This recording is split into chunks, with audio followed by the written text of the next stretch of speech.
जय हिंद साथियों, मैं उपदेश शुक्ला अमेठी से। दोस्तों, आप देख रहे होंगे 3 पॉइंट दशमलव, इंटेजर और स्थानीय मान और वह जातीय मान। 3 पॉइंट आप देख रहे होंगे।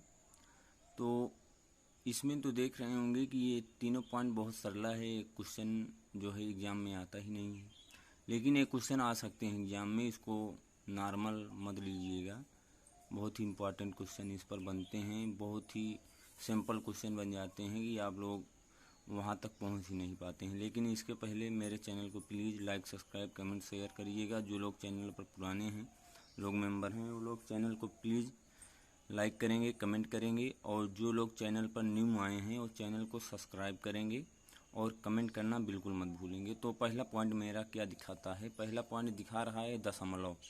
दशमलव होता क्या है साथियों? दशमलव 2 प्रकार के होते हैं। दशमलव 2 प्रकार के होते हैं। अब दशमलव कौन कौन से प्रकार के होते हैं पहले यहाँ लिखिएगा। दशमलव, ठीक है।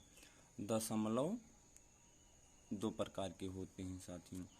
एक दशमलव होता है साथियों शांत दशमलव, शांत दशमलव, और दूसरा होता है अशांत,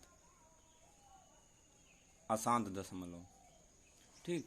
अब ये नाम से स्पष्ट है साथियों, आप देख रहे होंगे शांत और अशांत।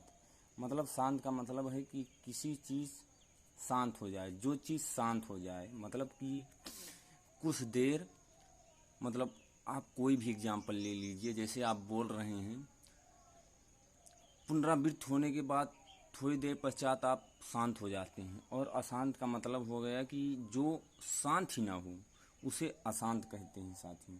जैसे आपको मैं दे रहा हूँ एग्जाम्पल के तौर पर, देखिए 5/4 हुआ, 5/4 हुआ। अब इसको देखिए, 4 को भाग दीजिए 5 से, 5 को 4 से भाग दीजिए तो देखिए 1 आ गया, 4 बन गया, ई के आंसर आ गया, दशमलव 0 आ गया।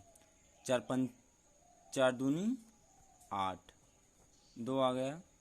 फिर इसके बाद 20, 4 पंचे 20। अब यहीं पर कट गया। यही हो गया हमारा शांत दशमलव। शांत हो गया ना, मतलब ये अब शांत हो गया। और अशांत में ये होता है साथियों, जैसे अशांत में ये हो गया 5/3, ठीक है। 5 को 3 से भाग देना तो 3 एकन्नम 3 हो गया, 2 बच गया, 0 यहाँ आ गया, ठीक। 3 छंग 18, फिर 2 बच गया, फिर 0 यहाँ आ गया, 3 छंग 18। अतः यह शांत ही नहीं होगा, ऐसे ऐसे चला जाएगा, ऐसे ऐसे इनफाइनाइट तक चला जाएगा। ये शांत होगा ही नहीं, इसी को कहते हैं अशांत दशमलव, ठीक। अब मान लीजिए यही ही नहीं, ऐसे यहाँ पर ऐसे भी दे सकते हैं 3 3 3, 1.444। अतः यही नहीं कि एक ही अंक रहे, ऐसे भी दे सकते हैं 1.5 3 2 2 2 2 इनफाइनाइट तक, ठीक है। ऐसे भी दे सकते हैं। अब आता है अशांत दशमलव। शांत तो यहीं से खेला इसका खत्म हो गया। अब अशांत दशमलव जो होता है साथियों, अशांत दशमलव भी 2 प्रकार का होता है। एक होता है आवर्ती, ठीक, आवर्ती होता है, और एक होता है अनावर्ती। आवर्ती होता है और एक होता है अनावर्ती।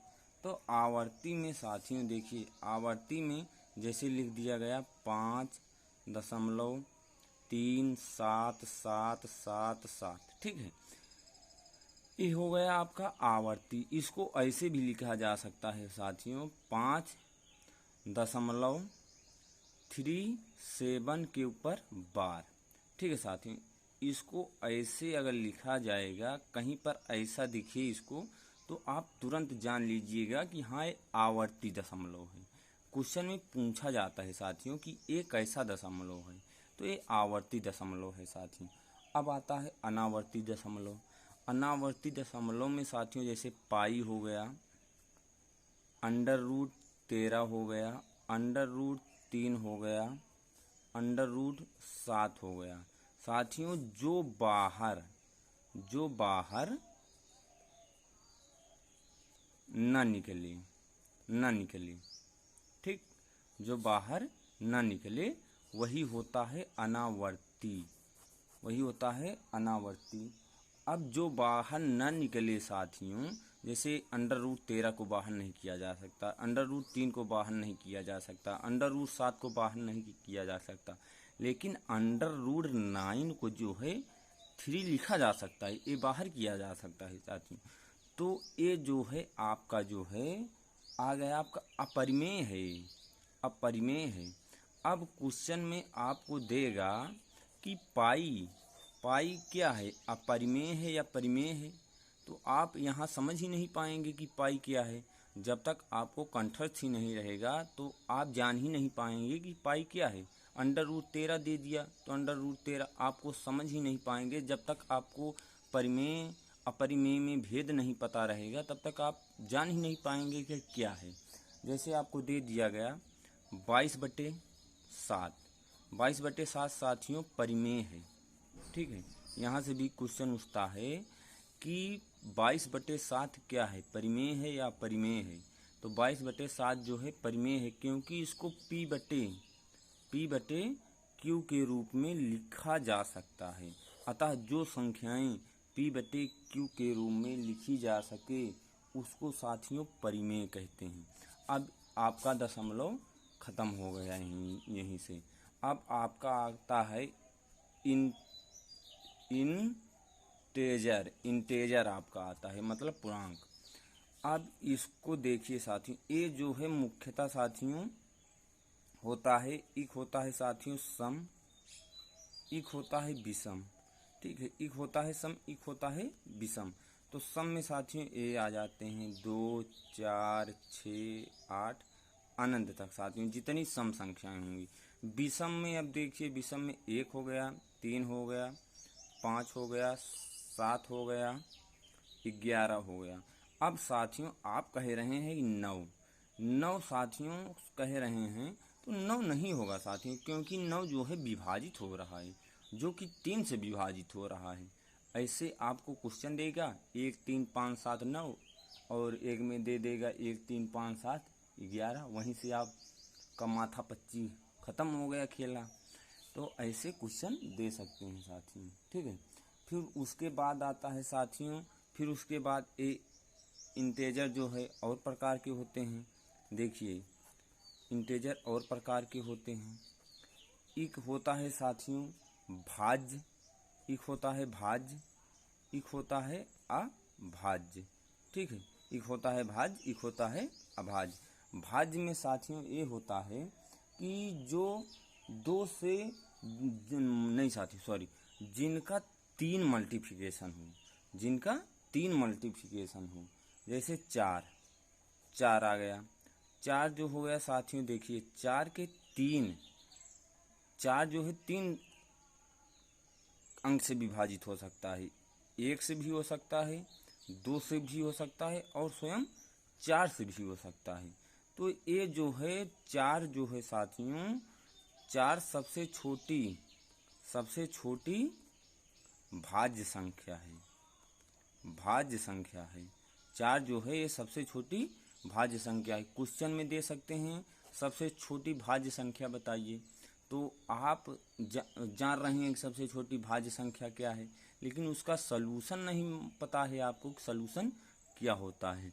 तो अगर इसको सलूशन को जानना होगा तो हमारे गुरुदेव बाई नितेश सर से अच्छा सलूशन कोई नहीं बता सकता, हम उन्हीं के ही शिष्य हैं, ठीक है। और फिर उसके बाद आ गया अभाज्य। सबसे छोटी अभाज्य संख्या क्या होती है? अभाज्य संख्या देखते मन में अपने दिमाग में माथा पच्ची मत करिएगा। अभाज्य संख्या वही होती है जिसके दो तरह से विभाजित हो सके, जिसके 2 अवयव हों विभाजित होने का। जैसे इसके 3 थे तो इसके 2 हों, अभाज्य वही होता है साथियों। तो 2 जो है 1 से भाज्य हो सकती है, 2 से भाज्य हो सकती है, ठीक है। तो ये जो है सबसे छोटी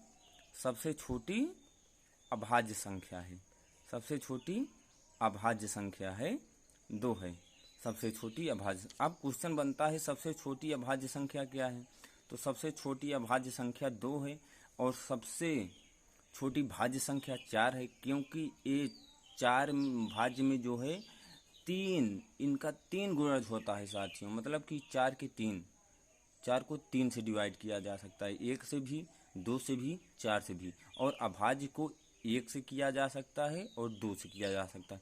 अब क्वेश्चन पूछता है 3 कौन सी संख्या है, भाज्य है या अभाज्य है। 3 को या तो साथियों 1 से मल्टीप्लिकेशन कर सकते हैं या तो साथियों स्वयं 3 से, तो ये अभाज्य संख्या है साथियों 3, ठीक है। 3 अभाज्य संख्या है, मतलब लेकिन सबसे छोटी अभाज्य संख्या 2 ही है। अब इसके बाद आता है साथियों कि स्थानीय मान। अब ये आपका क्लियर हुआ। अब इसके बाद आता है आपका स्थानीय मान व जातीय मान।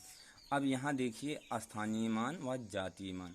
अब नाम से स्पष्ट है साथियों स्थानीय मान और जातीय मान। जातीय मान साथियों जैसे 8 का जातीय मान, 8 का जातीय मान क्वेश्चन में पूछ लिया आपके, 8 का जातीय मान। तो जाति वही होता है जो स्वयं वही हो साथियों। जाति मतलब जैसे आपकी जाति कोई ना कोई तो होती हुई होगी, तो यहाँ पर देखिए 8 पूछा है तो 8 की जाति 8 ये दिखाई दे रहा है ना, तो 8 का जातीय मान 8 ही होगा साथियों। और 8 का स्थानीय मान अगर पूछे, 8 का स्थानीय मान तो देखिए 8 का स्थानीय मान 8 है। 8 के पीछे कितने क्रम हैं साथियों, जितने क्रम हैं उतने 0 लगा दूं। 8 के पीछे 2 क्रम हैं, यही होगा साथियों आपका जातीय मान और स्थानीय मान। तो जिनको ये वीडियो अच्छी लगी हो साथियों वो प्लीज़ चैनल को लाइक, सब्सक्राइब, कमेंट, शेयर करिएगा। चलता हूँ साथियों, जय हिंद, जय भारत।